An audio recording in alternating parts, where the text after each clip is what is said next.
안녕하세요. 크리스찬 독서실입니다. 오늘은 이영숙님의 나를 찾아 떠나는 여행 성품이라는 책을 가지고 왔습니다.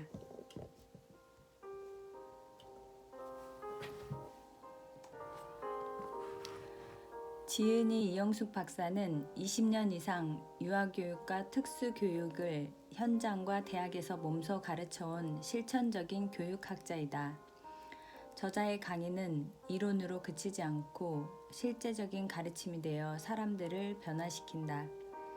단국대학교 대학원에서 특수교육을 전공, 교육학 박사학위를 취득하였고 아주대학교 교육대학원 특수교육과 겸임교수를 역임하였다. 시작하는 글.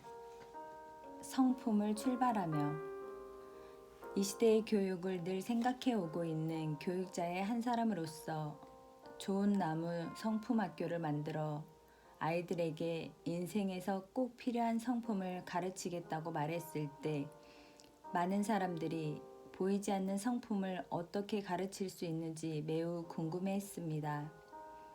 또 한편 아이들이 배운 성품 교육의 결과를 과연 눈으로 볼 수 있는지에 대해서도 의문을 제기했습니다.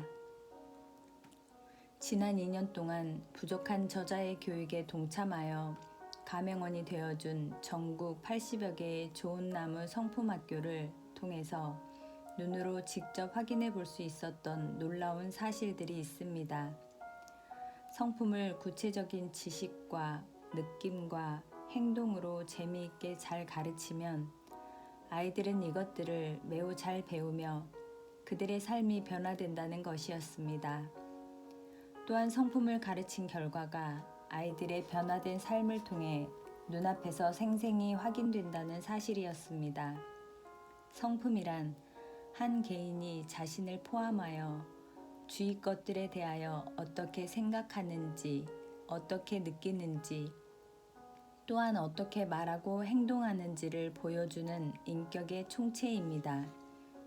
그러므로 성품 교육이란 자라나는 자녀에게 좋은 생각을 넣어주고 바른 감정의 표출 방법과 다양한 감정들을 발달시켜 그들로 좋은 느낌들을 경험케 하고 이것을 잘 표현하고 바르게 행동하는 방법을 구체적으로 가르치는 것입니다. 아이들은 가르치는 대로 잘 배우고 받아들입니다. 가르치는 그대로 따라합니다. 그런데 문제는 성인인 그들 주변의 어른들입니다. 자녀들이 좋은 성품을 소유하고 유지하기 위해서는 주변 어른들의 모델링이 필요합니다. 아이들은 부모를 비롯한 다른 어른들을 통하여 자신들의 성품을 형성합니다. 그런 이유로 성인들이 먼저 바람직한 성품을 소유해야 합니다. 그런데 어른이 되어 자신의 성품을 변화시키고 좋은 성품을 소유하려면 뼈를 깎는 노력을 포함한 개혁이 필요합니다. 그야말로 성품 이노베이션입니다. 좋은 나무 성품학교에서는 성인들을 위한 성품 교육 프로그램으로 성품 이노베이션이라는 제목으로 8주 과정을 만들어 부모들을 위한 성품학교를 실천해 보았습니다.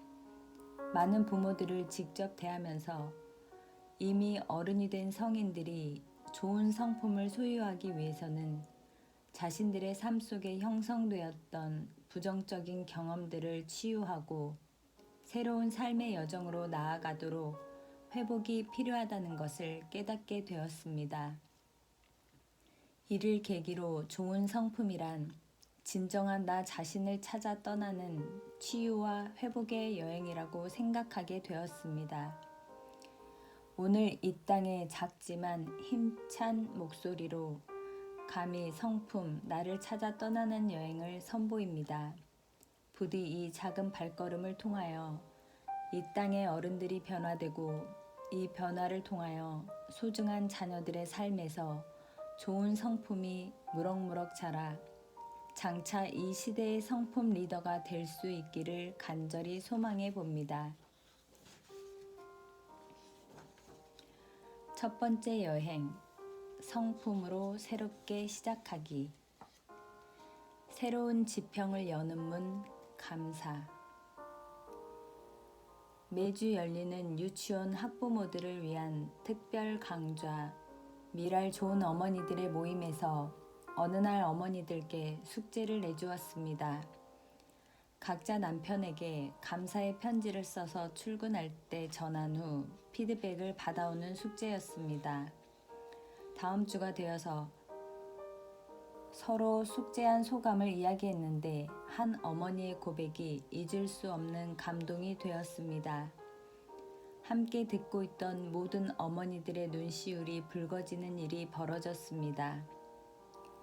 그 어머니의 친정은 아버지가 갑자기 돌아가시면서 온 집안이 폭삭 망했습니다. 엄마와 언니들과 함께 단칸방으로 옮겨 어떻게 살아나가야 할지 모르는 그런 상황이었습니다. 여자들만 덩그러니 남은 집에 생활력조차 없어서 살아가기 막막한데 중매가 들어왔습니다. 같은 동네에 사는 노총각이었습니다. 혼자서 자수성가한 이 노총각은 가구 공장을 운영했는데 나이가 많은 것이 흠이었습니다. 동네에서 우연히 이 어머니를 보게 된 그 후로 사랑에 빠져 생가슴을 앓다가 지인을 시켜 다리를 놓아달라고 부탁한 것입니다. 솔직히 이 어머니는 그 노총각이 마음에 썩 들지는 않았지만 자신의 입장이 막막하고 결혼만 하면 엄마와 언니까지 거두겠다고 하니 그 말을 믿고 시집을 갔다는 것입니다. 두 아이를 낳아 키우면서도 남편을 사랑하는 마음보다는 자녀를 사랑하는 마음으로 살다가 이 숙제를 받았답니다. 가슴이 답답하고 어떻게 편지를 써야 할지 고민하다가 자신의 결혼을 곰곰이 생각해 보게 되었습니다. 편지를 쓰면서 이 어머니는 남편이 자신에게 너무나 감사한 사람이라는 것을 깨닫게 되었습니다. 한 집에 장모님과 처형까지 모시고 살면서도 한 번도 눈살을 찌푸린 적이 없는 남편. 늘 웃으면서 과분한 사람 모시고 사는 것처럼 미안해하는 남편이 얼마나 좋은 사람인지 미처 깨닫지 못하고 늘 자신의 신세를 한탄하며 살았던 것이 부끄러워졌습니다. 이 어머니는 용기를 내어 남편에게 편지를 썼습니다. 여보, 처음엔 그저 숙제로 쓰려고 했는데 곰곰이 생각해보니 당신이 내게 얼마나 고마운 사람인지 깨닫지 못하고 살았다는 것을 알게 되었어요. 정말 어려울 때 우리 집을 도와주고 엄마와 언니까지 함께 사는데도 힘들어하기는커녕 어린 셋이 모시고 행복하게 산다고 늘 말씀하시는 당신, 정말 감사합니다. 이제야 알게 되었어요. 내가 당신을 얼마나 사랑하는지 말이에요. 오늘 아침 당신께 드리는 감사한 마음만큼이나 당신을 사랑한다고 전하고 싶습니다. 이렇게 편지를 쓰고도 봉안 후에 출근하는 남편에게 전하면서 수줍게 말했습니다. 꼭 사무실에 가서 보시고요. 답을 주셔야 해요. 피드백까지 받아오는 것이 숙제예요. 그런데 잠시 후에 얼굴이 벌겋게 상기된 남편이 한박 웃음을 지으며 집으로 돌아왔습니다. 편지를 받아 읽어보고서 너무나 좋아 일이 손에 잡히지 않았답니다. 남편은 집으로 그냥 돌아와 버린 것입니다. 그날 남편은 장모님과 처형까지 모두 모시고 나가 갈비를 사주고 노래방에서 노래도 부르고 즐거운 시간을 보내고 들어왔다고 합니다. 이 어머니는 비로소 감사의 위력을 깨닫게 되었다고 말했습니다. 발그랗게 상기된 두 뺨이 그렇게 예뻐 보일 수가 없었습니다. 그렇습니다. 감사는 새로운 지평을 여는 힘이 있습니다. 감사의 위력. 사람들은 새로운 것들을 지향합니다. 세상의 모든 것도 끊임없이 새로움을 따라 변합니다. 그러나 이 모든 일에 감사가 없으면 새로운 시작도 없습니다. 성품으로 새롭게 시작하기 위해서는 바로 감사라고 하는 성품이 필요합니다. 감사는 새로운 지평을 여는 출입문입니다. 감사로 우리는 세상의 모든 문을 열 수 있습니다. 하나님의 지으신 모든 것이 선함에 감사함으로 받으면 버릴 것이 없나니. 저는 이 말씀이 우리에게 허락되었다는 사실이 그렇게 감사할 수가 없습니다. 지금 우리 삶 속에 있는 모든 것들에 대해 진정 감사하다고 말할 수 있습니까? 사실 어느 때는 모든 것을 포기하고 다 바꾸고 싶을 것입니다. 그런데 하나님 아버지께서는 그분이 주신 모든 것이 선하여 감사함으로 받으면 버릴 게 없다고 하십니다. 미워서 죽을 것 같은 사람이 떠오릅니까? 감사함으로 받으십시오. 그 사람을 나에게 주신 이유는 선한 목적이 있기 때문입니다. 가정생활에 힘이 듭니까? 지금 나를 압박해오는 모든 상황, 물질적 어려움, 인간관계, 복잡하게 얽히고 설킨 수많은 일들을 때로는 과감히 끊어버리고 싶을 것입니다. 그런데 그 모든 것을 지으신 분이 하나님이시고 그 지으신 모든 것이 선함으로 우리가 감사함으로 받기 시작하면 새로운 세상의 문이 열립니다. 그때부터는 아무것도 버릴 것이 없게 되는 것입니다. 모든 것들이 모여서 나의 성품을 다스리게 되고 나의 성품을 훈련하는 재료가 되는 것입니다. 그렇다면 감사란 무엇입니까? 감사란 다른 사람이 나에게 어떤 도움이 되었는지를 인정하고 말과 행동으로 고마움을 표현하는 것입니다. 저는 아이들에게 감사를 어떻게 가르칠까 참 많이 고민했습니다. 사실 마음속으로만 고맙다고 느끼는 것은 감사가 아닙니다. 감사는 행동입니다. 내가 선택해서 취하는 또 다른 의지의 결단입니다. 수많은 환경 속에서 감사를 택할 것인가, 불평을 택할 것인가 하는 기로에 섰을 때 내가 선택하는 의지의 결단인 것입니다. 감사는 내가 무엇을 선택할 것인가의 문제입니다.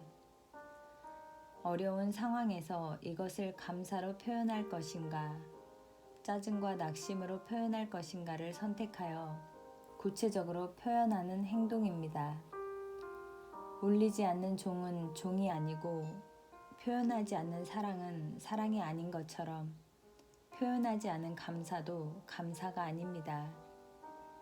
내 마음속에서 고맙다고 느끼면 그것으로 충분하다고 생각해 버리는 것은 온전한 감사가 될 수 없습니다. 진실로 느끼고 있다면 느낀 것을 구체적으로 말과 행동으로 표현해야 합니다. 감사는 표현해야 한다는 것을 잊지 마십시오. 10명의 나병 환자들이 병을 고침받았을 때 예수님께 나와서 감사를 표현한 사람은 그중 오직 한 사람뿐이었습니다. 시작과 끝이 있는 인생에서 꼭 필요한 성품, 감사.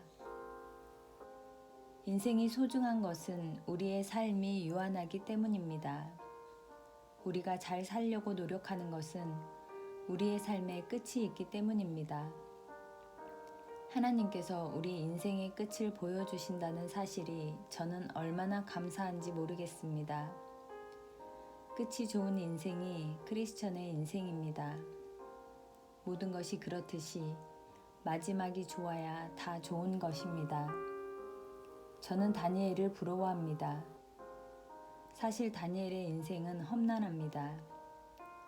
유다에서 귀족의 자녀로 행복하게 자라다가 나라에 전쟁이 일어나 바벨론으로 포로가 되어 잡혀갑니다. 역사학자들은 그 당시 다니엘의 나이를 17살이나 20살 안팎인 것으로 추측합니다. 어린 다니엘에게는 자신에게 일어난 인생의 무게가 감당하기 어려웠을 것입니다. 그러나 그는 뜻을 정하여 하나님께 순결할 것을 결심합니다. 이런 분별력의 성품들이 기초가 되어 다니엘은 그의 안에 늘 거룩한 영을 모시고 인생을 살아가게 됩니다. 왕이 4번이나 바뀌는 시대적 혼란 속에서도 지혜와 명철로 존귀하게 살다가 자신 인생의 마지막에 대해 천사로부터 듣게 됩니다. 너는 가서 마지막을 기다리라. 이는 네가 평안히 쉬다가 끝날에는 네 업을 누릴 것임이니라. 이 얼마나 놀라운 은혜의 말씀입니까? 더 놀라운 사실은 이 말씀이 꼭 다니엘에게만 일어나는 것은 아니라는 것입니다. 주를 두려워하는 자를 위하여 쌓아두신 은혜, 곧 인생 앞에서 주께 피하는 자를 위하여 베푸신 은혜가 어찌 그리 큰지요? 라고 시편 기자는 노래하고 있습니다. 저는 요한계시록을 묵상하며 읽다가 굉장히 큰 축복을 받았습니다. 많은 환난과 어려움을 겪고 난 후 사람들은 인생의 마지막을 보게 됩니다. 그러나 인생의 마지막 순간에도 어린 양의 보혈의 피로 구속함을 받은 사람들은 모여서 유리 바다의 축제를 엽니다. 모세의 노래, 어린 양의 노래를 부르는 유리 바다의 찬양 집회가 저 천국에서 열릴 것입니다. 사실 우리가 살아가는 인생은 그렇게 녹록하지가 않습니다. 그래서 우리의 삶을 가르쳐 고해와 같다고 말합니다.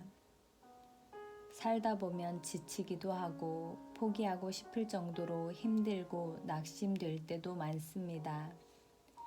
그러나 우리가 그 속에서 환난의 목표가 무엇인지 직시하고 어려울 때마다 하나님께서 어려움을 허락하신 이유와 의미를 생각해 보면 고통도 넉넉히 이길 수 있습니다. 마치 학교에서 시험을 치르며 한 학년 한 학년 올라가듯 우리의 성품도 한 단계 한 단계 성숙되어 마침내는 유리 바다에서 찬양 집회를 열고 어린 양의 혼인잔치에 들어가 주님과 함께 영원히 살게 될 것입니다. 거기는 눈물도 없고 아픔도 없고 슬픔도 없는 아름다운 곳이라고 합니다. 끝을 알 때 현재의 아픔에 감사할 수 있습니다. 그리고 오늘 살아가는 이 세상을 감사함으로 새롭게 시작할 수 있습니다. 감사의 동물, 거위. 저는 동물 가운데 박새, 고슴도치, 거위의 생태를 찾아보다가 큰 감명을 받았습니다. 박새는 비 오는 날에도 화창한 날과 마찬가지로 지지배배 울어댑니다. 그래서 다른 새들은 그 우는 소리를 듣고 날씨가 흐릴지 비바람이 몰아칠지 알 수 있다고 합니다. 마치 박새는 자신의 모든 역경들을 감사함으로 받아들이는 태도를 갖고 있는 것 같습니다. 고슴도치는 자기들끼리 가까이 가면 서로 찔립니다. 그러나 서로 불평하지 않고 적당한 관계를 유지하면서 잘 살아갑니다. 고슴도치와 같이 나쁜 조건에서도 오히려 그 가시를 잘 활용하고 잘 품어내면서 감사함을 표현하는 사람이라면 그의 삶은 성공으로 나아갈 수 있을 것입니다. 거위는 감사의 동물입니다. 저는 사실 거위를 묵상하면서 큰 감동을 받았습니다. 그 감동을 표현하기 위해 새끼 거위의 감사라는 동화도 썼습니다. 성품을 가르치려다 보니 아이들이 좋아하는 동물들을 연구하여 그 속에서 특성을 잡아내게 됩니다. 어느 때는 개미도 연구하고 나비도 연구하고 거위도 연구합니다. 그런데 수많은 동물 중에서도 거위를 연구한 것이 저에겐 큰 은혜가 되었습니다. 노벨상을 받은 오스트리아의 동물학자 콘라드 로렌츠는 평생 거위와 야생동물을 연구한 학자입니다. 그는 거위의 생태를 관찰하여 애착 현상이라든가 각인 현상과 같은 이론을 내놓았습니다. 한 번은 그가 이런 실험을 한 적이 있었습니다. 거위의 알을 부화시키면서 거위가 알에서 태어나는 순간 로렌츠 자신을 보게 한 것이었습니다. 그러자 이 아기 거위들은 로렌츠가 제 어미인 줄 알고 그가 가는 곳마다 쫓아다니는 재미있는 일이 벌어졌습니다. 여기서 나온 이론이 각인 현상 혹은 애착 현상입니다. 이 이론의 영향으로 저는 둘째 아이를 낳을 때 눈을 맞추려고 출산 예정일 보름 전에 산부인과에 찾아가서 이렇게 부탁했습니다. 둘째 아이를 낳자마자 제 배 위에 올려주세요. 의사 선생님이 깜짝 놀라셨습니다. 저는 다시 부탁했습니다. 저는 유아교육학자인데 이론에 의하면 이 아이가 태어났을 때 처음 마주치는 사람과 각인 현상이 일어난다고 하네요. 아이가 태어나자마자 제 배 위에 올려주셔서 눈을 마주치게 해주세요. 전 이 아이와 애착이 형성되기를 바라고 있거든요. 정말 막 태어난 아이를 목욕도 안 시키고 핏덩어리 상태로 배 위에 딱 올렸습니다. 그때 아이와 감격스런 첫 상봉을 이루었습니다. 아이가 막 울다가 제가 아가야 했더니 저를 딱 쳐다보았는데 그 맑은 눈망울을 지금도 도저히 잊을 수가 없습니다. 그런데 제가 감사의 동물을 거위로 정하고 다시 연구를 했더니 태어나자마자 처음 본 사람에게 애착을 갖는 것이 아니었습니다. 거위는 알 속에 있으면서 이미 엄마하고 말하고 교제합니다. 마지막 부화될 때도 나가도 되냐고 낮은 소리로 구구구 하면 엄마가 나오라고 구구구 화답해 주는 것입니다. 그렇게 자기 이야기를 들어준 그 사람과 애착이 형성되고 각인이 일어나는 것입니다. 그동안 제가 잘못 알고 있었던 것입니다. 그래서 셋째 아이를 낳을 때에는 배 안에서부터 교류하기 시작했습니다. 아가야 한번 쳐봐. 엄마의 소리를 듣고 있으면 발로 한번 쳐줄래? 하면 정말 아이가 발로 한번 딱 쳐줬습니다. 말을 얼마나 잘 듣는지 제가 우리 아이에게 날마다 이렇게 얘기했습니다. 3월 달에 이왕 나올 거면 3월 17일에 나와. 그날이 엄마 아빠 결혼 기념일인데 너 그날 나와라. 네 생일 축하 파티랑 엄마 아빠 결혼 기념일이랑 함께 하면 얼마나 의미 있겠니? 우리 같이 하자꾸나. 그러면서 믿음으로 3월 17일에 우리 막내가 나온다고 소문을 냈습니다. 3월 16일에는 병원 갈 준비로 짐을 다 쌌습니다. 17일 아침에 사방에서 어떻게 되었냐고 전화가 빗발쳤습니다. 남편이 출근했다가 저녁에 퇴근할 때까지도 진통이 없었습니다. 하지만 아직 하루는 지나지 않았습니다. 저녁밥을 먹고 설거지를 하는데 갑자기 진통이 시작되었습니다. 짐 싸 놓은 것을 가지고 병원으로 갔습니다. 그리고 마침내 10시 55분에 우리 아이가 나왔습니다. 우리 집은 3월 17일에 결혼 기념일과 셋째 아이 생일 파티를 항상 같이 합니다. 거위는 알 속에서부터 엄마 거위와 교류하다가 나온 후에 자기를 보살피던 바로 그 엄마의 눈을 딱 쳐다봅니다. 그리고 낮은 소리로 감사함을 표현합니다. 이 거위는 평생 자기를 돌봐줬던 고마운 엄마를 떠나지 않습니다. 짝을 지어 새로운 가정을 만들 때까지 가정을 떠나지 않는 동물이 거위입니다. 거위는 자기를 돌봐준 사람에게 순종하며 늘 함께 있는 것으로 그 감사함을 표현합니다. 로렌츠 할아버지 뒤를 거위들이 줄지어 따라가는 참 아름다운 그림이 있습니다. 저는 그 그림을 매우 좋아합니다. 거위는 자기를 이 세상에 부화시키고 돌봐준 사람의 음성을 따라갑니다. 그리고 떠나지 않습니다. 그것이 바로 거위의 사랑 표현입니다. 여기서 저는 굉장한 감동을 받았습니다. 우리는 어떻습니까? 우리가 좀 갖춘 것 같고 성장한 것 같으면 감사해야 할 대상을 헌신짝같이 버립니다. 예수님의 보혈로 생명을 이어받은 우리가 그 감사를 과연 얼마나 표현하고 사는가 생각하면 심히 부끄럽습니다. 처음에는 감사하며 예수님을 구세주요 내 인생의 주인이라고 고백하지만 어느 사이엔가 자신이 주인이 되어 바쁘게 살아갑니다. 우리가 날마다 그분의 음성을 듣고 그분과 동고동락하며 그분이 어디로 가든지 따라가는 것이 바로 감사의 표현입니다. 거위처럼 우리도 바로 그렇게 해야 합니다. 함께 있는 것으로 고마움을 표현해야 합니다.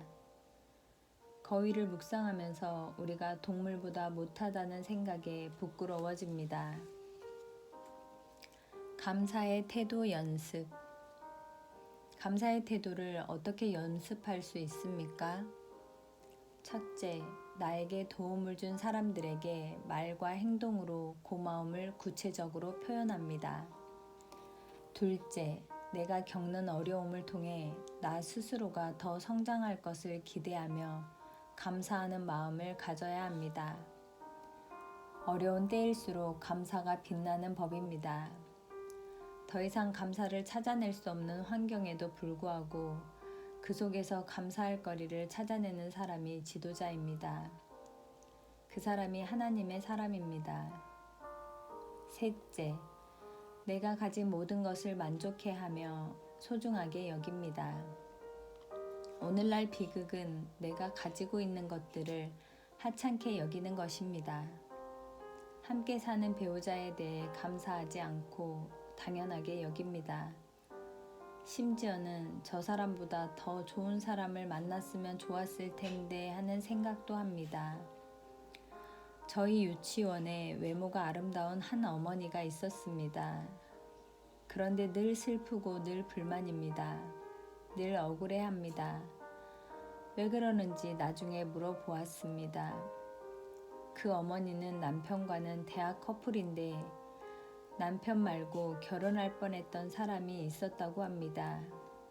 남편이 낚아채는 바람에 그 사람과 결혼하지 못했는데 나중에 어떤 모임에 나가보니 결혼할 뻔했던 그 사람은 승승장구해서 사회적으로 지위가 높아졌답니다. 자신을 낚아채서 결혼한 남편은 요 모양 요 꼴인데 말입니다. 그렇게 매일 후회만 하고 살다 보니 결혼 생활이 엉망이 되었습니다. 아이가 아파도 남편 때문에 아프고 시어머님이 잔소리해도 남편과 결혼해서 그렇다고 원망합니다. 그래서 그 어머니에게 질문했습니다. 웨딩드레스를 누가 입었습니까? 제가요 하길래 그러면 거기 남편이 서 있었을 때 누가 걸어 나갔습니까? 하고 물었더니 또 제가요 했습니다. 마지막으로 물었습니다. 그러면 이 결혼 누구 겁니까? 내가 선택한 이상 이것은 나의 것이고 내가 책임져야 할 인생입니다. 내가 가진 것을 소중하게 여길 때 그 속에 감사함이 있습니다. 그리고 그것이 우리를 행복하게 합니다. 넷째, 감사의 얼굴, 감사의 웃음, 감사의 태도를 실천합니다. 감사의 얼굴은 밝은 표정, 명랑한 목소리로 상대방의 눈을 바라보며 감사합니다 라고 말하는 것입니다. 감사의 얼굴로 상대방의 눈을 바라보면서 감사하다고 해야 합니다. 계속 연습해야 합니다. 이런 모습이 익숙하지 않아 어색하겠지만 감사의 표현을 매일 3번씩 해줘야 할 사람이 있습니다. 눈을 뜨면 항상 옆에 있는 소중한 사람에게 말입니다. 내 옆에 있어줘서 정말 감사해요. 또 아침에 나갔다 저녁에 들어오는 그 사람에게 얘기해줘야 합니다. 나를 위해서 직장에서 애써주셔서 감사해요. 잠자리에 들면서 또 감사해야 합니다. 당신과 살게 해주셔서 감사해요. 이런 집안에 문제가 있을까요? 감사는 새로운 지평을 여는 문입니다. 감사를 하지 않으면 갈등이 시작되는 것입니다. 불만이 나오기 시작하고 비교하기 시작하고 서로를 하찮게 여기기 시작합니다. 하지만 감사하기 시작하면 감사의 대상이 존귀해집니다. 이 모습을 자녀들이 보면 자녀 교육도 저절로 됩니다. 자녀들 몸에 감사가 완전히 습관처럼 배게 됩니다. 감사함을 가진 아이들의 얼굴은 굉장히 편안합니다. 그런데 아무리 물질이 많고 부모가 전부 채워준다 해도 감사를 배우지 않은 아이들은 불만이 많을 수밖에 없습니다. 이 아이들이 느끼는 부족함은 그 무엇으로도 채울 수 없습니다. 짜증, 불만, 불평이 몸에 뱄니다. 이 마음의 허함은 감사 외에는 채울 수가 없습니다. 아이들에게 일찍부터 감사함을 가르쳐 줘야 합니다. 감사를 잘 가르치는 좋은 방법은 엄마 아빠가 매일매일 서로 감사하는 모습을 보여주는 것입니다. 자녀들에게도 감사하다고 말해줘야 합니다. 우리 대부분은 조건부적인 사랑을 아이들에게 줍니다. 우리 아들이 100점이라니 참 잘했다. 내 아들 역시 내 아들이야. 이렇게 말입니다. 그럼 100점 맞지 않으면 내 아들이 아닙니까? 그것보다는 무조건적으로 아이들의 존재에 대해 감사해야 합니다. 네가 내 아들인 딸인 것에 얼마나 감사한지 엄마는 더 바랄 것이 없어. 이런 엄청난 이야기를 우리 아이들에게 들려줘야 합니다. 그러면 아이들의 마음속에서부터 감사함이 넘치게 되고 자신감이 생기게 되고 자기 인생에 대한 존귀함을 드러내게 됩니다. 감사의 웃음은 얼굴의 모든 근육을 풀고 풍선처럼 입안 가득 공기를 집어넣고 손으로 얼굴 근육을 문지르면서 배에서부터 나오는 큰 소리로 우하하하 웃는 것입니다. 하루에 딱 3번만 이렇게 해보십시오.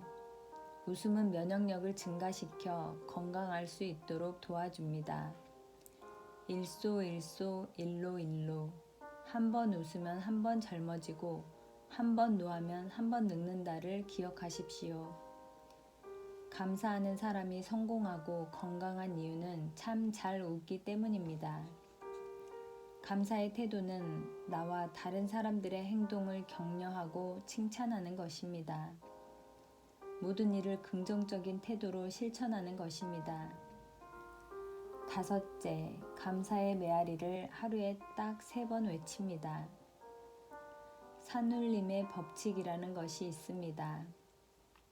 내가 외치는 소리에 따라 반대편 산에서 메아리쳐 들려오는 소리를 순수한 우리말로 산울림이라고 합니다. 나의 외침이 그대로 나에게 되돌아오듯 내가 표현한 작은 감사는 나에게 큰 축복으로 되돌아옵니다. 지금부터 작은 감사라도 꼭 표현해 보세요. 그 작은 감사가 분명 축복이 되어 다시 내게 돌아올 것입니다. 메아리는 어떤 소리를 내느냐에 따라서 똑같은 소리가 되어 돌아옵니다. 바보 바보 외치면 바보로 돌아옵니다. 불평과 짜증으로 외치면 불평과 불만이 내게로 돌아옵니다. 그러나 감사하다고 소리치면 축복의 메아리로 돌아옵니다. 이게 산울림의 법칙입니다. 오늘 어떤 메아리를 듣겠습니까? 당연히 감사의 메아리여야 하지 않겠습니까? 6째, 감사의 법칙을 늘 적용해 봅니다. 감사의 법칙이란 내가 무엇 때 네가 해줘서 무엇 했어 정말 고마워 라고 말하는 것입니다. 감사의 유익.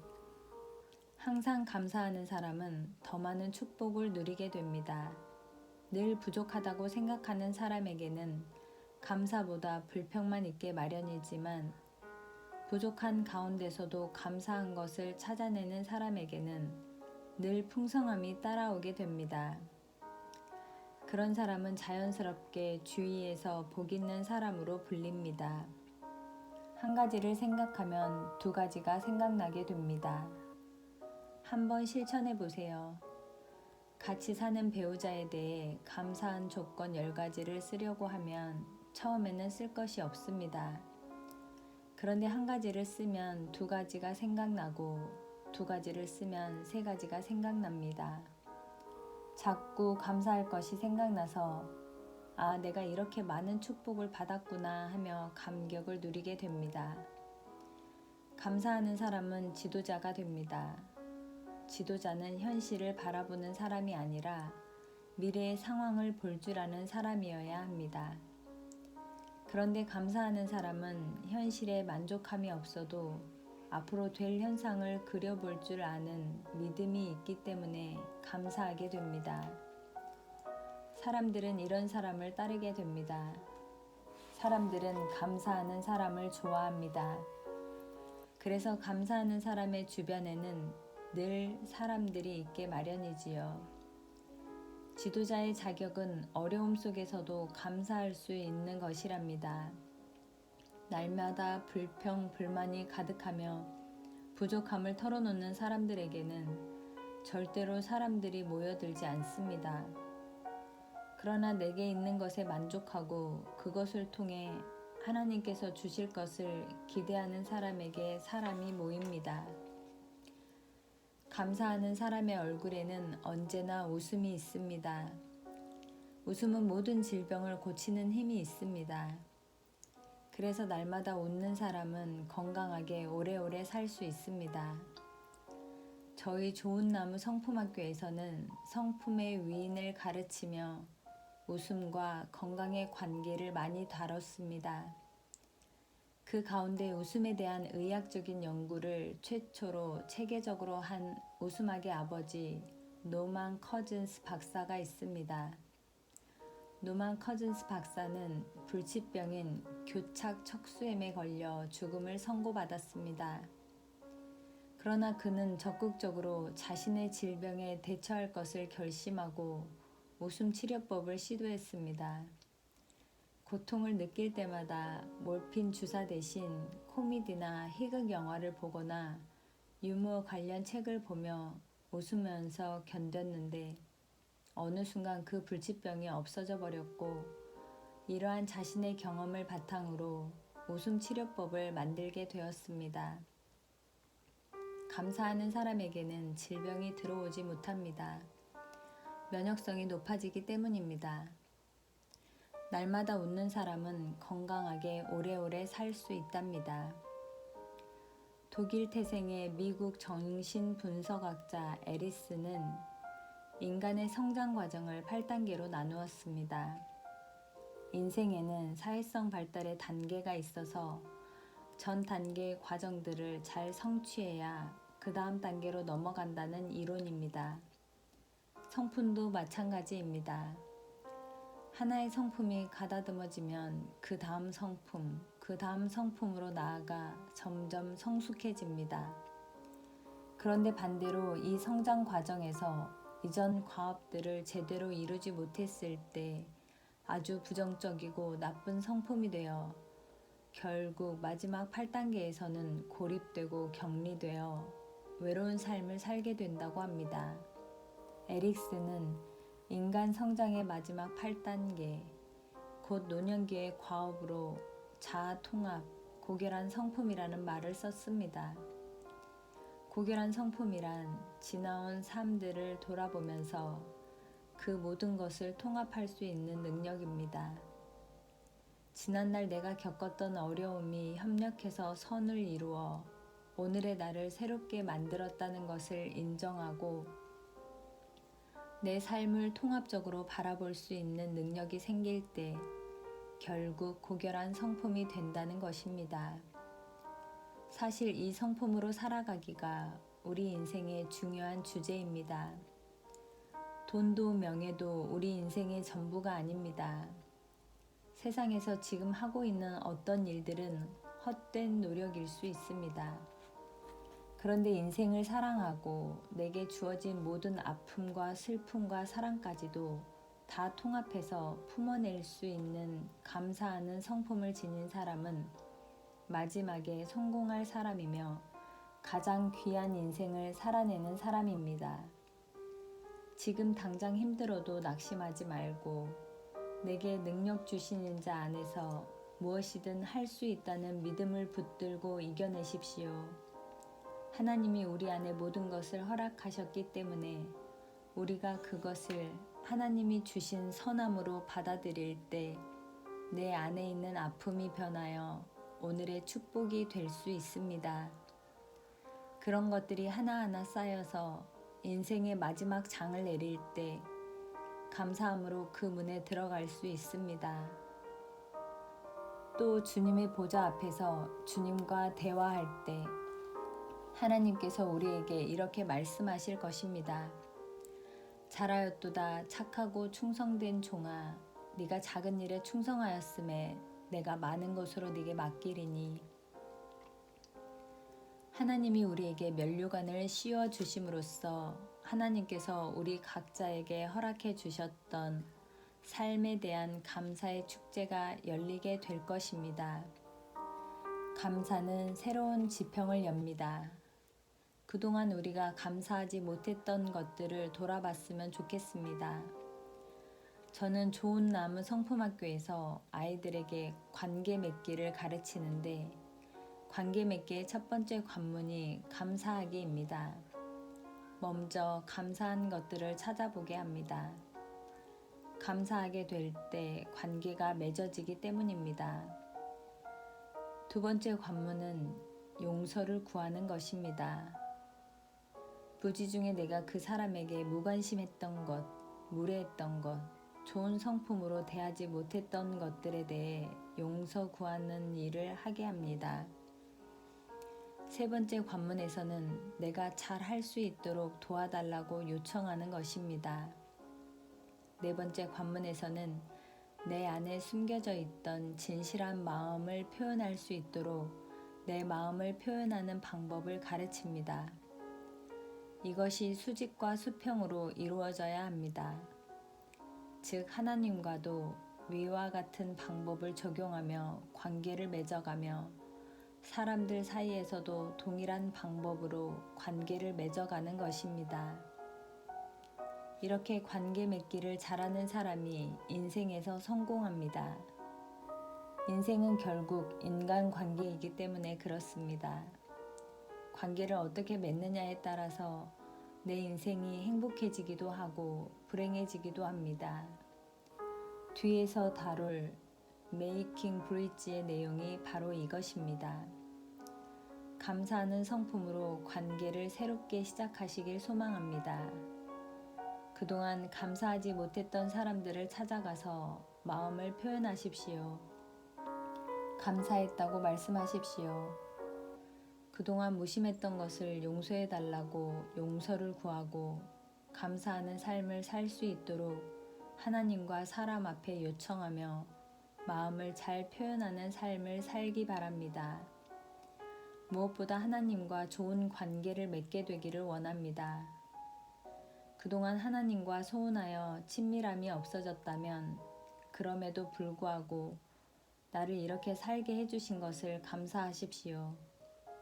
하나님의 존재로 인하여 감사함을 표현하기 바랍니다.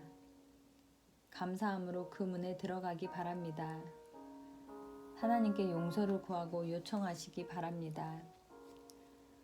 너희 중에 누구든지 지혜가 부족하거든 모든 사람에게 후히 주시고 꾸짖지 아니하시는 하나님께 구하라. 그리하면 주시리라. 후히 주시는 하나님 아버지께서 우리에게 주실 것입니다.